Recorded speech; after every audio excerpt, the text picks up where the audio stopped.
Wel, bore da. Good morning. Flwyddyn newydd dda. I bawb, thank you all for joining me today at the start of a new year. And this morning, I want to look ahead to some of our key priorities as a government for 2023 and the busy year ahead of us. I will have something to say about the current industrial action and its impact, and I'll say something about the latest steps we are taking to try to resolve industrial disputes here in Wales. Throughout the year, our focus will be on the cost of living crisis, the challenges facing the health service, and I'll say more on both of those things in a moment. But I did also want to say something today about the very important work that will preoccupy us as a government over the immediate months ahead during this spring term. So in January, we will begin the next phase in rolling out free school meals to all primary age children across Wales. And this month will see as well the next phase in the expansion of our free childcare offer to 2-year-olds. In February, we will launch our innovation strategy. From cutting-edge healthcare to low-carbon technologies, quality innovation will be essential to the future of the Welsh economy. And what better example of Welsh innovation than Wales's first ever satellite? Cardiff-based Spage Forge's Forge Star 0. Due for launch in Cornwall later tonight. It's designed and built here in Wales. Designed and built by a team of talented engineers, scientists, and technologists. And all of us will be looking out for a successful launch this evening.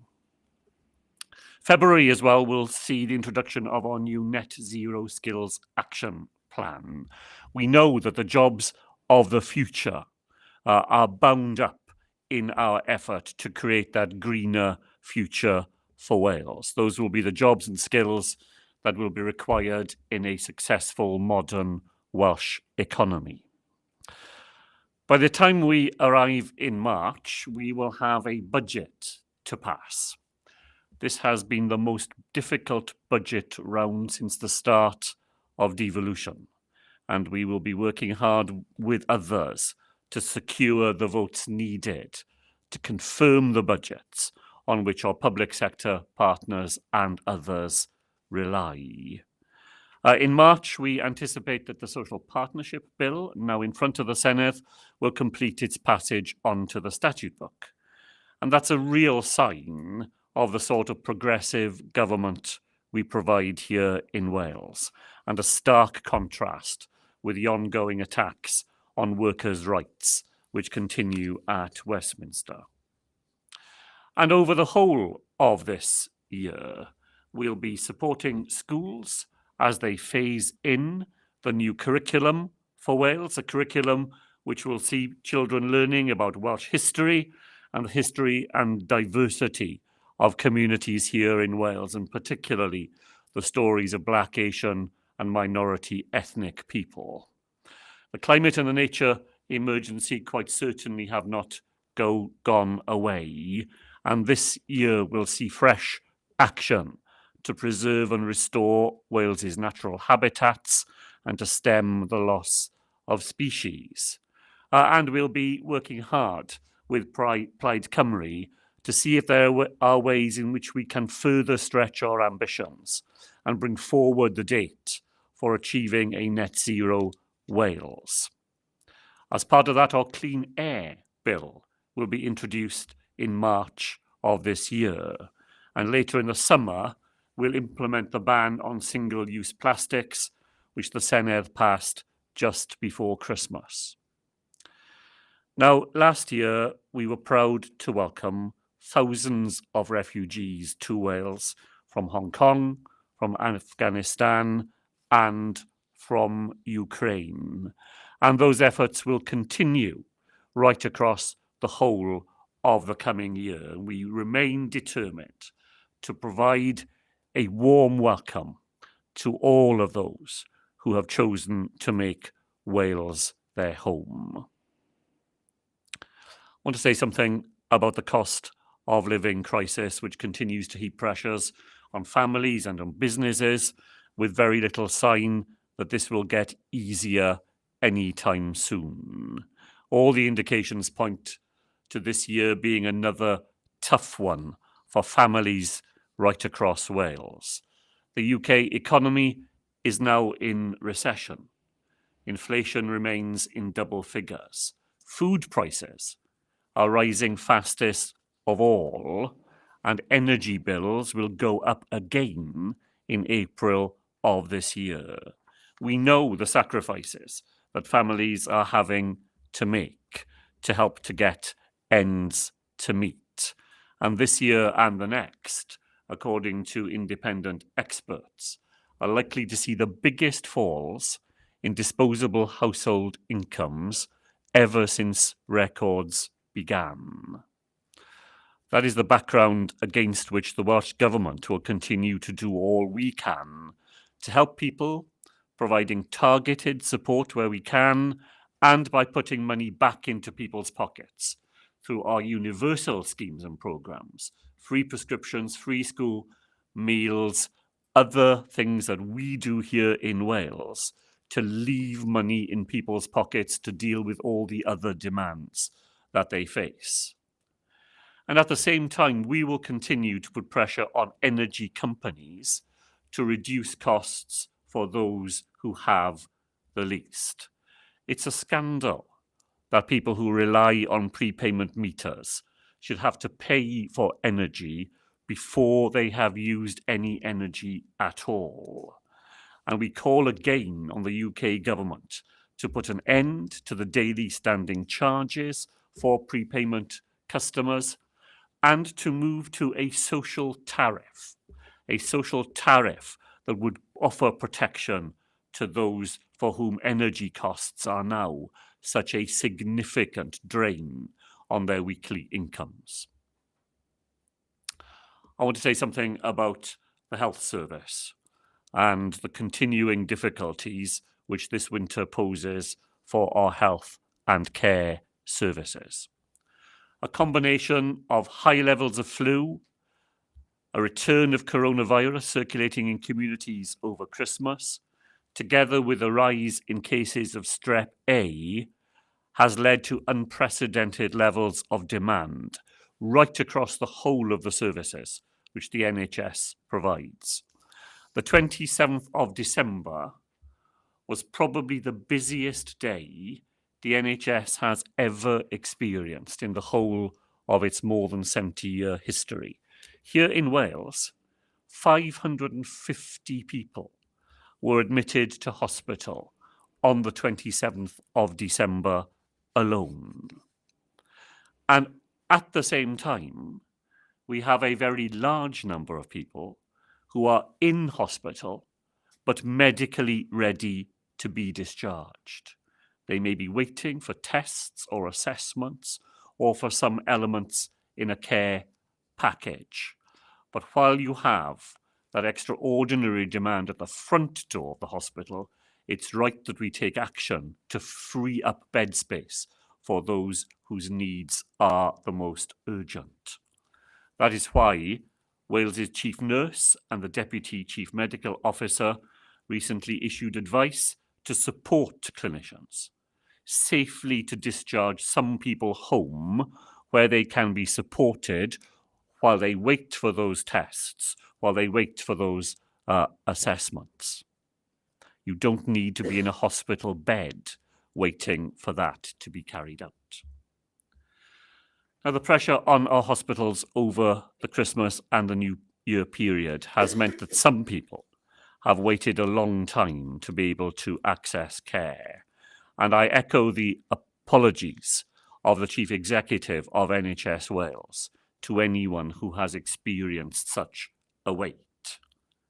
But at the same time, I want to thank all our NHS and care staff who have worked incredibly hard once again over this Christmas and New Year period to treat and to look after the great many people who have turned to the health service for help.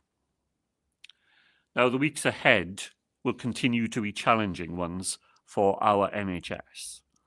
On Wednesday, members of the GMB trade union employed by the Welsh Ambulance Service will hold a second day of strike action.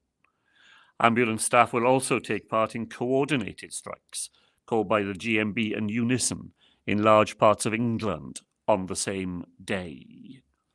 Now, last week, the UK government announced plans to introduce new draconian anti-strike laws, which will make it even harder for workers to take part in industrial action in the events of disputes over pay or terms and conditions. Unlike the UK government, the Welsh Labour government does not believe that the response to strikes should be to bring forward such restrictive and backward-looking laws. Laws, by the way, which would trample over the devolution settlement as well. We recognise and respect the strength of feeling demonstrated by members in these ballots and through the industrial action taken.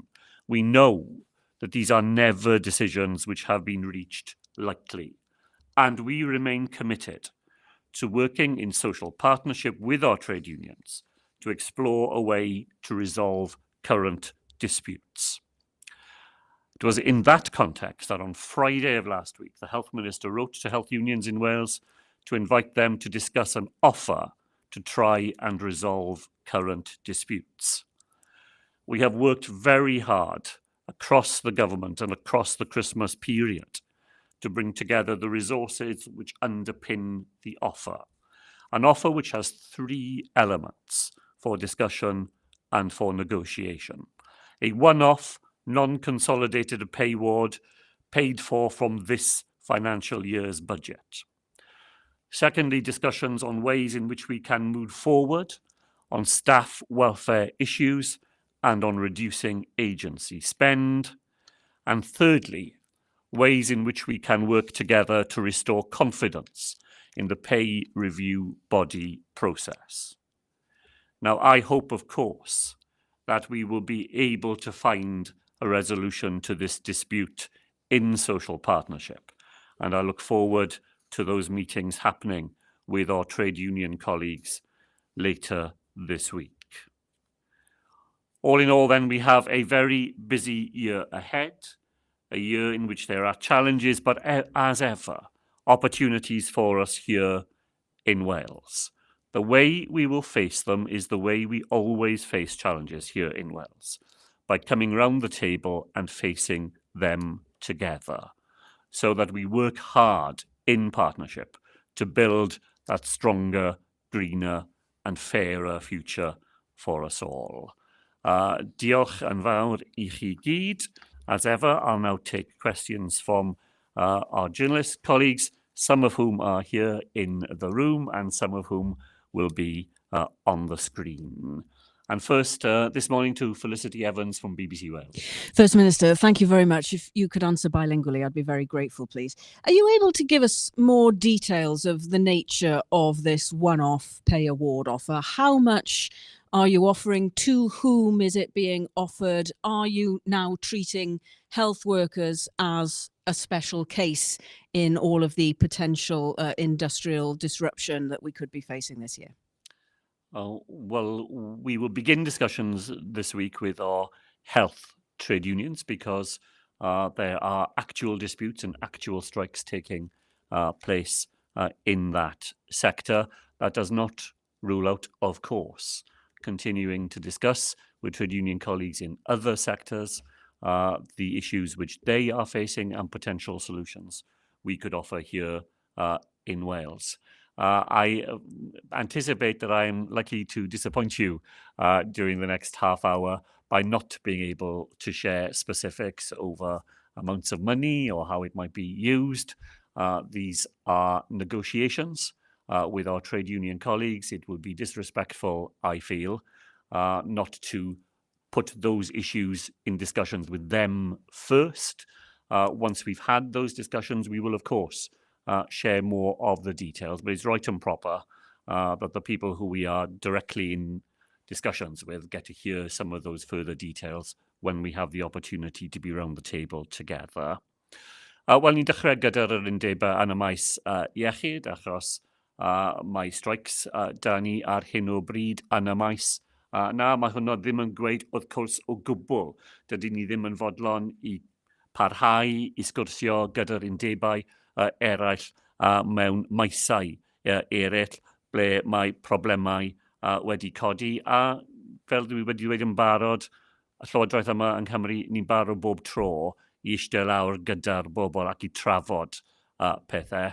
Alla i ddim rhoi fwy o manylion am y ffigyrau tu ôl i'r llythyr oedd y Gweinidog Iechyd wedi anfon mas ar dydd Gwener, achos mae'n jyst yn parchus am fy marn i cadw manylion na tan bydd cyfle i ni eistedd lawr gyda'r undebau, rannu fwy o wybodaeth gyda nhw yn y cam gyntaf. Ar ôl hynny, bydd fwy o manylion ni'n gallu roi yn gyhoeddus hefyd. Diolch. And again, with the second question, please, bilingual answers if you would. The UK government, we are hearing reports that the UK government is also planning to offer a one-off payment to striking health workers and also offering talks with trades unions. Is it just a coincidence that your government and that government seem to be adopting this common approach? And are you expecting to get any additional money as a result of these reports from UK government? Well, it is entirely coincidental. I know no more than you will have read in news reports of any plans that the UK government has in this area. And as I said, in the Welsh government, we were working right over the Christmas and New Year period. I will have lost count of the number of meetings I will have had with the Finance Minister and her colleagues looking to try to draw together the sum of money that we are now able to discuss with our trade union colleagues. And the timetable for our letter and for our meetings was entirely within our own hands and not influenced at all by whatever may be happening at Whitehall.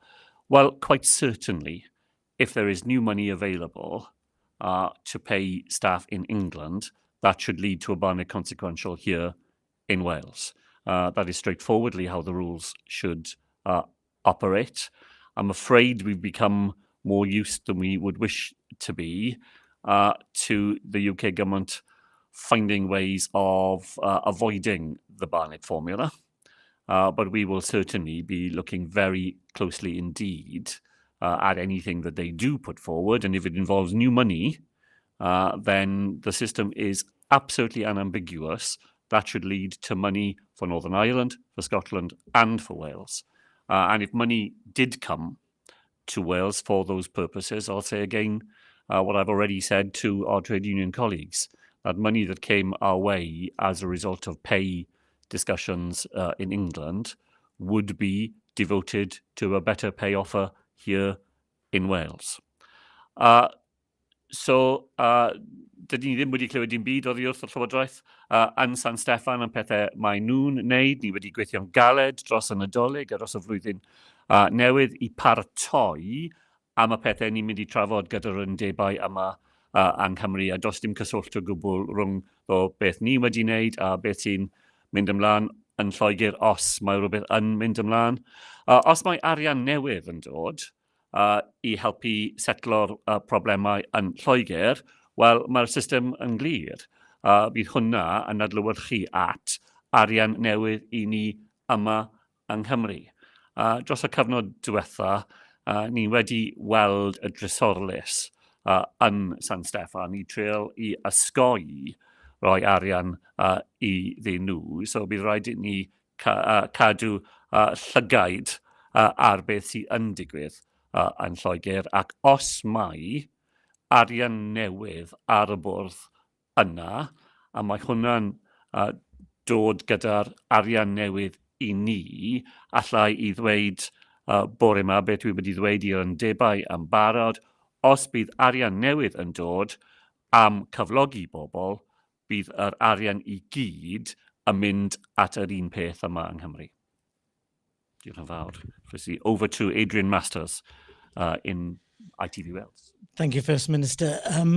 In England, the UK government has announced extra money to commission extra care home beds. Is that something you're looking at here in Wales? At least are you looking at a similar scale? And related to that, a lot of people have raised this with me as an idea. Why not something similar to field hospitals as a way of taking some of the pressure off hospitals? Well, first of all, Adrian, I'm not certain that the UK government's announcement has any new money behind it at all. They announced the identical sum back in July of last year. Had we created a population share of additional beds based on what the UK government said was provide for England back in July, we would have had to have found 350 additional beds in Wales for this winter. We have 508 at present confirmed, so we have already far exceeded any equivalent figure for Wales, and there is money in the system to go further. So it's not a money problem. The problem here is much more to do with capacity and particularly to do with staffing. And in many ways, that is one of the answers to the suggestions of field hospitals. First of all, let's not forget, field hospitals didn't appear out of thin air, ready to go. They took building, they took creation. It would be many weeks before any field hospitals would be up and equipped. But the real challenge to field hospitals is finding the staff to operate them. So we are 1,000 staff down in the Welsh NHS today as a result of COVID. 800 or so people directly experiencing COVID, and over 200 others not able to be in work because they've been in very close contact with somebody who has. And of course, members of staff in the health service and the social care services are more vulnerable in many ways to catching influenza and other diseases because they're constantly in contact with people who are suffering from them. So I'm afraid the issue, it's not just as simple. And I've heard it put by people who are very well-meaning and looking to help us with solutions, that we could go back to field hospitals, because even if we could create them really rapidly, staffing them would be a real challenge. And that's part of why we haven't yet been able to commission at least another 300 beds beyond the 508 we already have in place, which we've got funds for this winter in Wales. Thank you for that. And I wonder whether it's clear that you see this as a very severe situation, very serious situation for the NHS in Wales. Do you recognise it as a crisis for the NHS in Wales? Well, look, I think there are days in which hospitals and the people who work in them absolutely would have felt that they were dealing with a crisis. Thankfully, the most difficult days, around the 27th of December, those pressures eased a little last week. So it's not a perpetual state of crisis, but there have been moments and days where the pressures in the system would have felt very much to people managing it, responding to it, as though they were dealing with a crisis. So I'm not seeking for a minute to underplay those pressures or to suggest that they've not been exceptionally difficult. But it's not a chronic state of crisis. As I said, mercifully, things improved. So things are still very hot out in the health service. The demands in January will continue to be, very will demand a lot to the people who work in the service, but it's not a perpetual crisis in the way that some people suggest. Adrian, thanks very much. We're going to go to Laura Clements from Wales Online, who's joining us on the screen.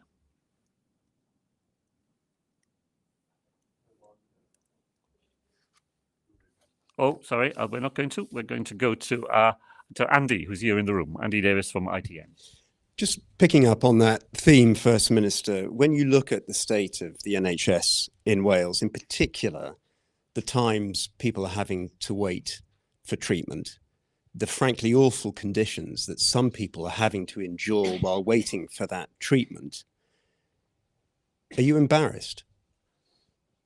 Well, I wish things were better for people. I wish people didn't have to wait the lengths of time that they do. And I wish that the physical conditions under which staff work and people sometimes have to wait could be better than they have been while the system has been under such pressure. I do think it is important and just fair to people who work so hard in the system to step back just for a minute. We published, as we do every month, the latest figures for the NHS in Wales on the 22nd of December.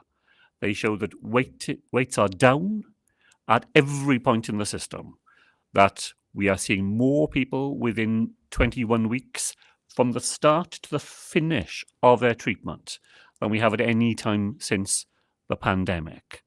We have 20% fewer emergency admissions in the Welsh NHS this winter than we did in the winter before the pandemic because of all the extra things that we have put in place. A record number, getting on for 15,000 people in a single month, learned that they did not have cancer in Wales because the system had carried out the tests necessary and come to that conclusion. And the standard wait for triage in a major emergency department in Wales is 20 minutes. And the standard wait to see a senior doctor is 1 hour, 40 minutes.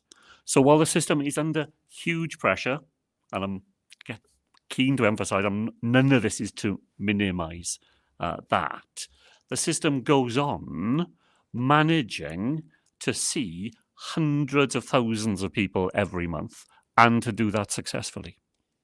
In the context of being fair to those people who work within the system, as you just mentioned, do NHS staff in Wales deserve bigger pay rises than those currently awarded?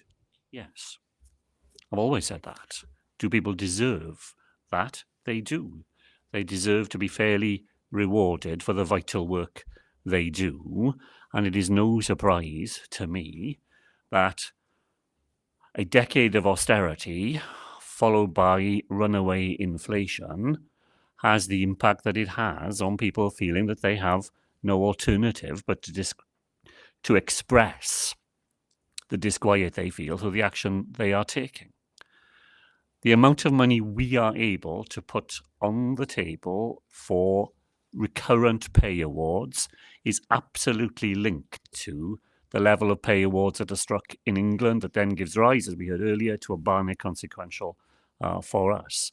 That is why, when we meet our trade union colleagues later this week, I'm not in a position to offer them a higher pay award that will build into their salaries and go on creating a platform for the future.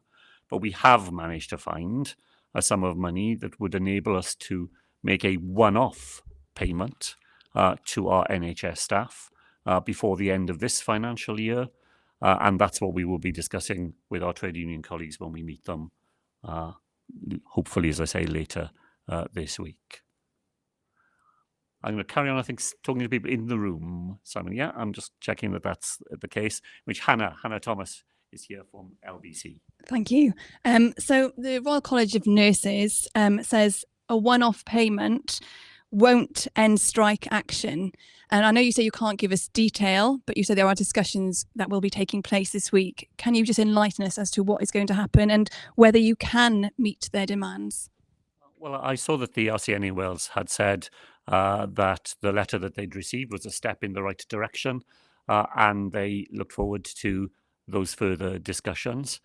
I entirely understand that trade union colleagues would much rather have an increase in the offer that has been made to them for this financial year that would then build in as a new platform for whatever award will be made next year. Of course, I understand that. I've carried out many trade union negotiations myself on that side of the table.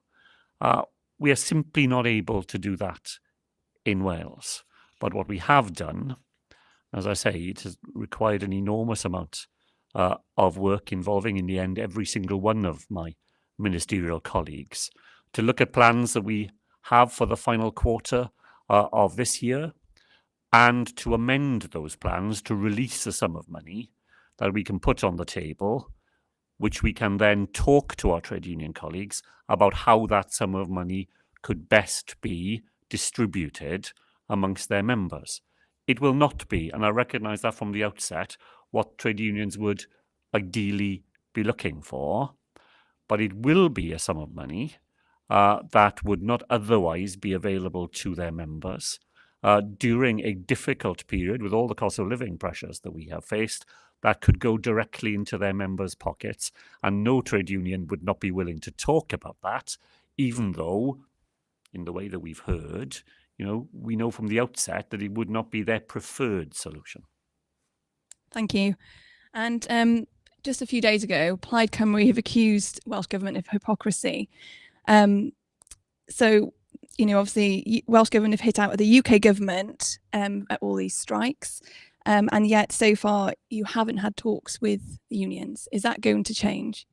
It wouldn't be true, because we talk to our trade union colleagues all the time. I had a series of discussions with trade unions myself last week as we worked our way towards the letter that we were able to send to them on Friday. There have been further discussions with trade union colleagues this morning from the Welsh Government, and there'll be a formal meeting, as I hope, by the end of this week, based around the letter that Eluned Morgan was able to send. So I think it simply wouldn't be true to say that we have not continued in conversations, drawing on our long history of social partnership here in Wales, that has led us to the position that we reached on Friday. Hannah, thank you very much indeed. I am going to go back to the screen now, and I see Laura Clements from Wales Online as the first person. No, I'm so sorry. We have some technical problems here. And so it's Ellir Gwawr of BBC Cymru. Diolch yn fawr. Os ydych chi'n gallu ateb hein yn ddwyieithog, byddwn ni'n rili ddiolchgar. Dych chi wedi deud cyn rwan nad oes na unrhyw arian ar gyfer cyflogau yn y sector gyhoeddus. Be sydd wedi newid yn yr wythnosau diwethaf i olygu bod chi'n gallu gwneud y cynnig yma ar gyfer gweithwyr yn y sector iechyd? Wel, pan oeddwn ni'n ddweud, does dim fwy o arian, beth o'n i'n gyfeirio ato oedd y ffaith, does dim arian da ni'n gallu roi i wneud fwy nag oedd hi'n disgwyl wneud dros y tymor hir. Beth sy'n wedi digwydd dros yr wythnosau diwetha yw, a gwaith ni wedi wneud i trial i tynnu arian dy gilydd, i roi fwy o arian just am mewn un pecyn.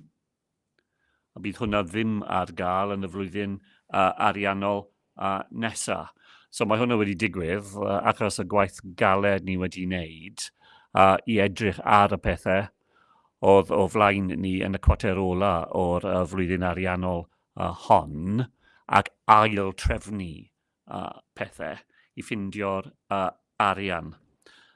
So I was asked about what I've said previously about there being no further money for pay awards, and asked what has changed in the last few weeks.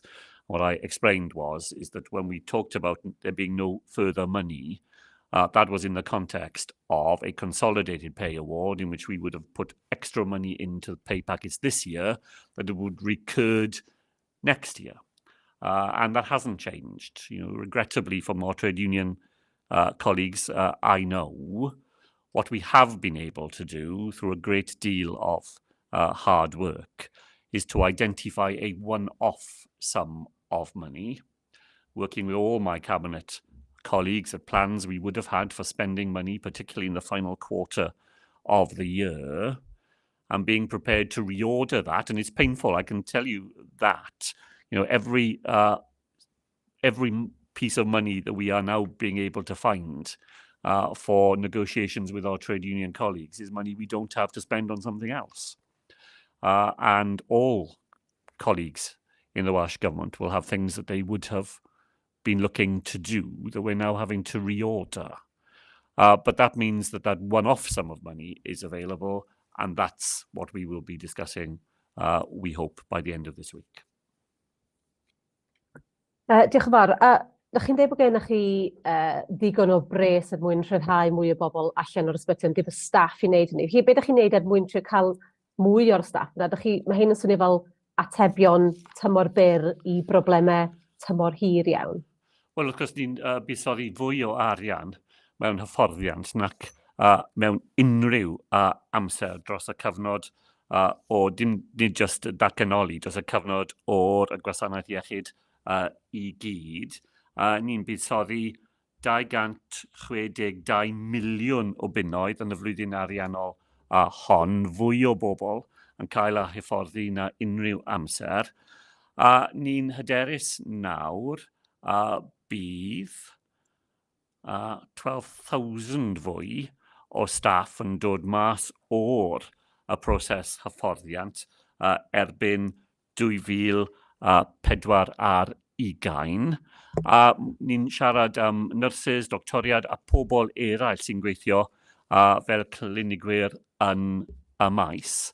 Dyna pam hefyd ni'n wedi yn barod dechrau talu cyflog byw i'r staff sy'n gweithio yn y maes gofal, achos lot o'r bwlchau sydd da ni, dydy nhw ddim i gyd yn y maes iechyd, maen nhw'n yn y maes gofal yn y gymuned hefyd.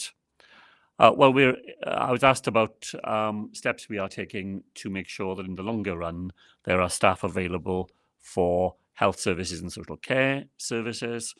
I explained that we are investing more in training staff, new staff for the Welsh NHS than at any time in its history, £262 million in the current year alone. And in the year 2024-25, that will release 12,000 new people. Doctors, nurses, physiotherapists, midwives, radiologists, that wide sweep of people we rely on in the Welsh NHS. We are training more of them than ever before. And we have more people working in the health service in Wales than ever before. The head count went over 100,000 this year. So, there are more nurses in the Welsh NHS than they were this time last year. There are more doctors in the NHS than they were this time last year. And we need more again.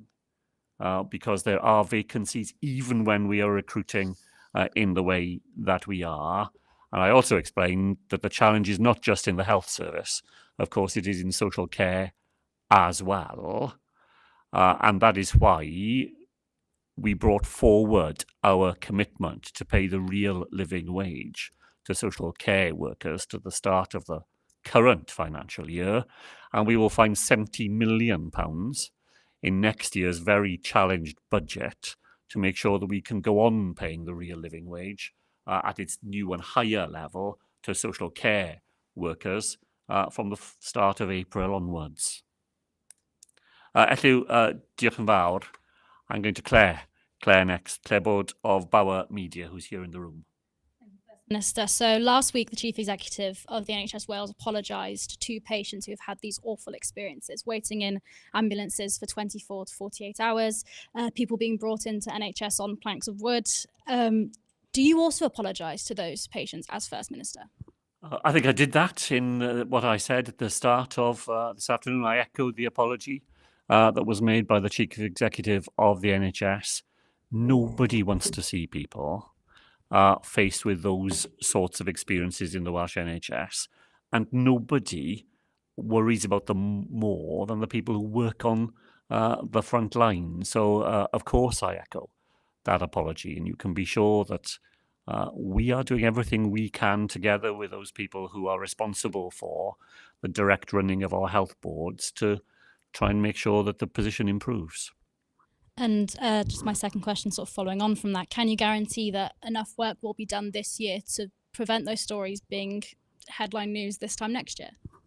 Well, Claire, the word guarantee is a very definitive word, isn't it? A huge amount of work went in the advance of this winter to try to prepare for it. I explained earlier, we've got over 500 extra bed and bed equivalent services for this winter and can do more again. And there'll be more staff recruited in advance of next winter as well. But the story of the NHS is always a story of supply on the one hand, but demand on the other. And as I tried to explain in the beginning, I may get these figures not absolutely exactly because I'm trying to remember them. I think on the 4th of December, there were 65 admissions for flu into our hospitals in Wales, and it was over 300 less than 3 weeks later. We saw the extra impact of COVID on the NHS. We've got nearly 1,000 COVID-related patients in hospital beds in Wales on Friday, just gone. And you are always trying to manage the supply that you can put in place against the demands. And the demands are not always predictable.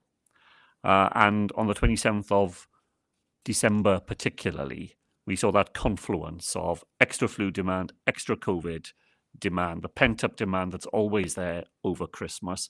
Some parts of the system still dealing with the impact of the cold weather that we'd had earlier in the month. And all of that came together to create those very difficult moments. Thank you. Going to go back onto the screen, I think, and to Ifan Jones, S4C. Helo, diolch yn fawr iawn, Prif Weinidog. Roeddech chi dweud bod y pwysau ar y gwasanaeth iechyd gwladol yn cael ei achosi o leiaf yn rhannol gan y cynnydd yn nifer achosion Covid a'r ffliw a strep A yn ystod misoedd y gaeaf. Ydy o'n bryd ailgyflwyno rai ar cyfyngiadau lefel isel efo sy'n ystod y pandemig, enghraifft gwisgo masgau gorfodol mewn siopau ag ysgolion, ac a oes na unrhyw fesurau o'r fath dan ystyriaeth? Wel, wrth gwrs, ni'n dal i cael cyngor oddi wrth y Prif Swyddog Meddygol bob wythnos, a ni'n dal i edrych ar popeth sydd ar gael i ni i defnyddio mwgawdau. Mae hwnna ar y rester o pethau. Mae'r Prif Swyddog Meddygol gyda Prif Swyddogion Meddygol ledled y Denes Unedig yn ystyried bob wythnos ar hyn o bryd. Dydy cyngor ddim wedi dod ato ni fel gweinidogion i mynd nôl at hynny, ond ni'n ystyried popeth bob wythnos. Even just asked me whether, given the pressures on the system, whether we were thinking of moving back to some of the measures that were necessary during the COVID pandemic, things like mask wearing and additional protections in healthcare settings. And I explained that we get advice weekly from our Chief Medical Officer in consultation with the Chief Medical Officers in the rest of the United Kingdom, and all of those things are always on the agenda. So far, the advice hasn't come to ministers that we should or that it would be effective to move back to some of those protections. But as I say, they're never ruled out because they are always part of the weekly review, which our more senior clinicians carry out. And if they thought that those further measures might be effective, then here in Wales, we would certainly take that very seriously. Diolch yn fawr iawn. Roedd Rishi Sunak wedi eich ffonio chi'n reit fuan ar ôl cael ei benodi'n Prif Weinidog mewn cyferbyniad gyda'i ragflaenydd Liz Truss. Ydy hynna wedi gosod patrwm ar gyfer rhagor gyfathrebu rhwng Llywodraeth Cymru a Llywodraeth y Deyrnas Unedig dros Davies dwythau? A beth bynnag a gwahaniaeth y barn a di'r berthynas gweithio yn well nag ydoedd dan Boris Johnson a Liz Truss? Wel, fel wedoch chi, oedd galwad ffôn ar y diwrnod pan gawsodd Rishi Sunak a'i apwyntio, a dwi wedi cael cyfarfod da fe ar ôl hynny. Aeth y Prif Weinidog i'r cyngor British Irish Council, ac oedd hwnna'n rhywbeth dda, dwi'n meddwl. Ar ôl hynny, dwi ddim wedi cael mwy o cyfleoedd i siarad neu cwrdd da fe. Ar lefel swyddogion, mae'r gwaith yn mynd ymlaen bob dydd, ac ar y cyfan, dwi'n meddwl mae pethau wedi wella peth bach.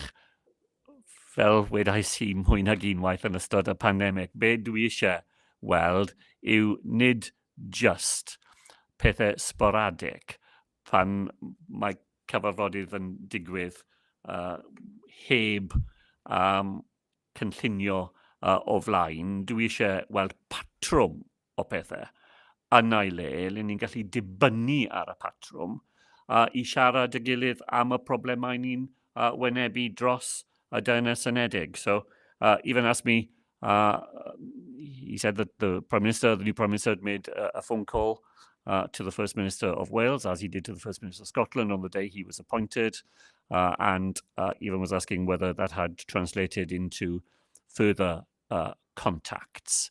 Well, I have had a meeting with the Prime Minister. He attended the British Irish Council. I thought that was a good thing. I want to, put that on the record, that he's the first Conservative Prime Minister ever to do that, and I think he intended to send a strong signal of the interest that he will be taking in British Irish affairs. There have been no further conversations or meetings since then. At official level, there's contact every day, and a lot of work that goes on just to keep the wheels of government engaged. But to return to a theme which I came back to often during the pandemic, what I think is necessary are not one-off or sporadic meetings that happen when there is something that suddenly flares up that needs attention. You need that regular pattern of engagement, predictable engagement, where governments are able to prepare in advance of a meeting to make sure we have the best information available, the best opportunities. There are many problems that face us in common across the whole of the United Kingdom. We agreed a new machinery for intergovernmental relations in March of last year. We need to see that machinery properly and reliably up and running. The new Prime Minister got off to a promising start on all of that. We now need to see that carried through to a full conclusion. Ifan, diolch yn fawr. Over to Tom Magna at Carers World Live. Thank you very much indeed, First Minister. You've spoken earlier of priorities, which I assume you consider to be matters of the greatest importance, and also referred to challenges, which seem to imply more difficulty with hurdles to be cleared. Can I ask you to keep that in mind? My first question is on the subject of hospital-acquired COVID deaths. Your government revealed in August last year, some 4 months ago, that the nosocomial investigation had been completed into 1,619 cases. You said then, I think, there was no reason why, considering the number of completed investigations, that you could not publish a report at that time, with no one expecting personal data. There were presumably no privacy issues. Now it appears that the Welsh public have to wait until the end of March for the outcome of this investigation. Why wait even longer? Why delay? Is this not critical to maintaining and improving infection control standards? And of course, it's not just about recommendations. You've still got to implement them afterwards. You seem to be treating this more like a challenge than a priority. Well, Tom, I certainly think hospital-acquired infections is a really important issue. It's been a really important issue over the last few weeks, with a number of patients suffering from communicable diseases like flu arriving in hospitals. And it continues to be a real challenge for staff trying to respond to the numbers of people who need their help, in the circumstances that they have to work. The reason why a report will be published a bit later than we had hoped is simply because we want to make sure the report is as good as it can be. The delay is to do with making sure that the information in it is accurate. It involves every single health board in Wales having to report on individual cases. We want to make sure that the report that is published draws that information together in the most accurate way, but the lessons that can be drawn from it have had a chance to be considered by clinicians and by the people we rely on to provide services at the front line, and therefore that the lessons that are in the report are as usable and as useful as they can be to frontline workers. So I don't dissent from anything you said about the importance of it. And in a way, it's paradoxical, I know, but it's the importance of it that means it's taking a bit longer than we first expected.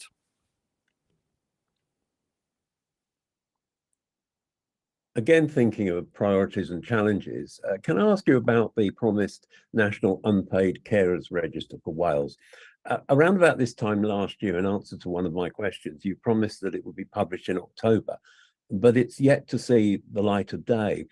Again, perhaps, are you seeing this issue faced by unpaid carers as more of a challenge than a priority? Well, I want the register to be taken forward. I think, Tom, you raised this question in a press conference that I gave with the leader of Plaid Cymru. And following that, I went away and had discussions with our officials as to the progress that was being made in relation to the register. It's not a challenge in the sense that you mean it. It's something that we want to see happen, and your prompting at that last press conference has led to further discussions about how it can be practically brought about. Thank you. Thank you. And finally, I think for today, we're going to go to Alan Evans at Carmarthenshire News Online. Thank you, First Minister. Blwyddyn newydd dda from sunny Cwm Diad in Carmarthenshire. There are some who are predicting that you will not be First Minister at the next Senedd election. The NHS in Wales is in crisis. It's operating at worse levels than the NHS England, according to Rishi Sunak. The people you lauded for getting us through the pandemic have asked for a meagre pay rise and have been forced to strike against their own ethical and moral standards.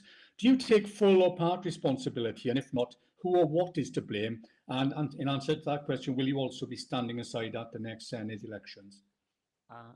I don't think it's that people have predicted that I wouldn't be the leader. I think I made it absolutely clear myself 5 years ago that I would not be. And my plans have not changed. And I've repeated them so many times that I don't think I need to repeat them again today. Look, of course, anybody who is involved in the sort of job that I do has a responsibility for the conduct of public services here in Wales. I'm not going to get drawn into a sort of it's worse over there than it is over here sort of discussion. It helps nobody who is waiting for treatment in England or in Wales, and it's often very inaccurately played out. So if you want a hard fact based simply on the information that is not published by government but is in the public domain, that in each of the last 3 months, the performance of major emergency departments in Wales has exceeded the performance of those departments in England. That is just a matter of the record.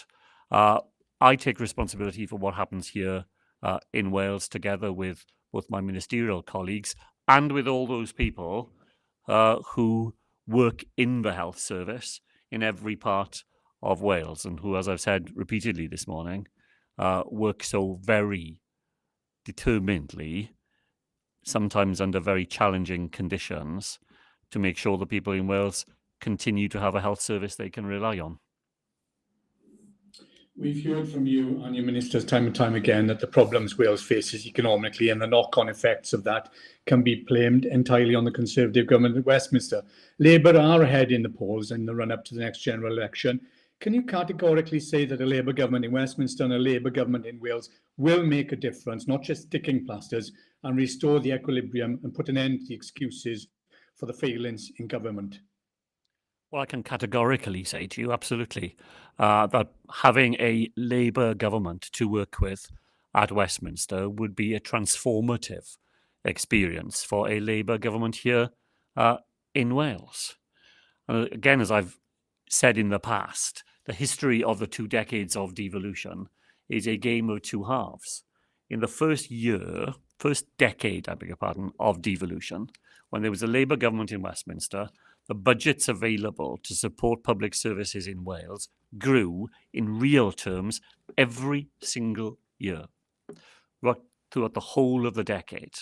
The second decade has been a decade of austerity, when the resources available for public services across the United Kingdom have been squeezed and squeezed and squeezed every time on the promise that provided we took that medicine, the promised land was just around the corner. It would all be over. I remember hearing George Osborne say before 2015, and here we are again on the same path. Further cuts, further austerity, highest taxes for 70 years. That is the reality facing people in Wales. That explains why Labour is in the position we are in the opinion polls. And a chance to work with a government, even in those challenging circumstances, with a different set of values, a different set of purposes, of course, it would make the most enormous difference to us here in Wales. Alan, diolch yn fawr. Thank you all very much indeed.